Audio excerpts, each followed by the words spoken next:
BJP ने केजरीवाल सरकार को छठ पूजा पर लगी रोक हटाने की चेतावनी देते हुए आंदोलन का ऐलान किया। बीजेपी के प्रदेश अध्यक्ष आदेश गुप्ता ने ऐलान किया कि पार्टी भव्य छठ पूजा के लिए इंतजाम करेगी और पार्टी शासित तीनों नगर निगम इसकी व्यवस्था करेंगे। दिल्ली में बीजेपी के पूर्वांचली चेहरे मनोज तिवारी तो पूर्वांचलियों की राय लेने के नाम पर रथ यात्रा भी शुरू कर चुके हैं। शुरुआत में दिल्ली सरकार अपने रुख पर अड़ी रही। छठ पूजा पर रोक हटाने की विपक्ष की मांग को सीएम केजरीवाल ने गंदी राजनीति कहकर खारिज कर दिया, लेकिन मुद्दा गर्माता देख उसकी चिंता बढ़ गई।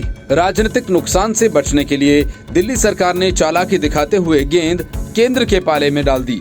उप मुख्यमंत्री मनीष सिसोदिया ने केंद्रीय स्वास्थ्य मंत्रालय को खत लिखकर दिल्ली में छठ पूजा को लेकर गाइडलाइंस जारी करने की मांग की।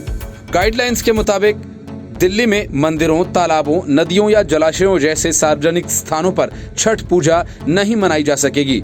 पिछले साल भी कोरोना की वजह से दिल्ली में सार्वजनिक स्थानों पर छठ पूजा नहीं हुई थी। उसी गाइडलाइंस में दशहरा और रामलीला को शर्तों के साथ इजाजत दी थी। एक त्योहार को इजाजत और एक त्योहार पर बैन ऐसी चीज है जो शायद ही पूर्वांचलियों को रास आए। यही वजह है कि बीजेपी ने इसे मुद्दा बनाने में देर नहीं की और केजरीवाल सरकार के खिलाफ मोर्चा खोल दिया। दिल्ली सरकार की तरफ से केंद्र के पाले में गेंद डालने से भड़के बीजेपी सांसद मनोज तिवारी ने मुख्यमंत्री अरविंद केजरीवाल को तल्ख लहजे में खत लिखा।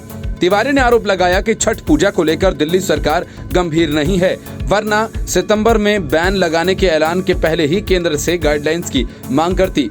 केजरीवाल को लिखे खत में तिवारी ने कहा, मुझे बड़े दुख के साथ कहना पड़ता है कि आप लगातार हिंदू समाज की भावनाओं को ठेस पहुंचाने का काम करते रहे हैं और दिल्ली में आप कट्टरपंथी मुस्लिम तुष्टीकरण के दोषी हैं।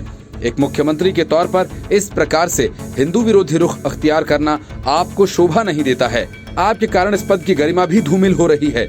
दिल्ली में छठ पूजा पर राजनीति की वजह पूर्वांचलियों की अच्छी खासी तादाद है। राष्ट्रीय राजधानी में इनकी तादाद करीब 25 से 30% है। यही वजह है कि कोई भी पार्टी इनकी नाराजगी मोल लेने का जोखिम नहीं उठा सकती। केजरीवाल खुद को हनुमान भक्त बताते हैं और इन दिनों सॉफ्ट हिंदुत्व की सियासत भी करना चाहते हैं, लेकिन दिल्ली में उनके खेल को बीजेपी ने बुरी तरह से खराब कर दिया। छठ पूजा की इजाजत देने की जगह केजरीवाल इस मामले पर सियासत करने लगे। यही वजह है कि बीजेपी के साथ केजरीवाल की ठन गई।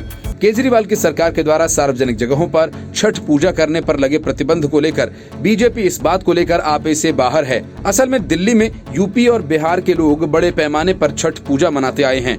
अगर केजरीवाल की सरकार पूजा करने की आजादी नहीं देगी तो मजबूरन लोगों को पूजा के लिए अपने अपने घर लौटना होगा।